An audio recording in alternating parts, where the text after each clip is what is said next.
Hey, hi Elena. Sorry this is taking so long. So if you go to the ebooks tab on the website and you click on either the picture or the words, it doesn't matter.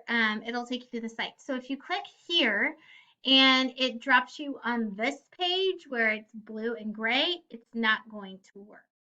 So what I would recommend is go back out and try it again. I'm going to click on the picture this time and it's going to drop me in the new app called Sora.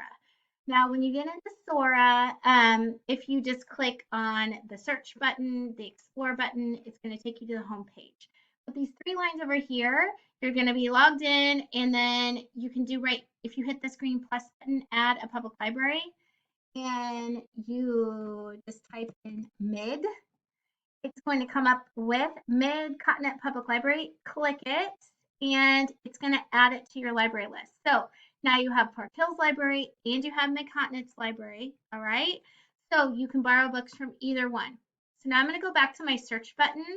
And when I search for a book, if I have this blue check mark here, it's going to check Park Hills Library and Mid-Continent. So I'm going to leave that checked all the time so it checks all the libraries. So when I search, oh, I guess I have to spell the cool bean the right way. So I'm going to search both libraries, the cool bean. And when you come down here, it's going to be a Mid-Continents library, and it's here, so you can definitely listen to it. You can definitely borrow it because I just turned it. So there's that. Hope that helps.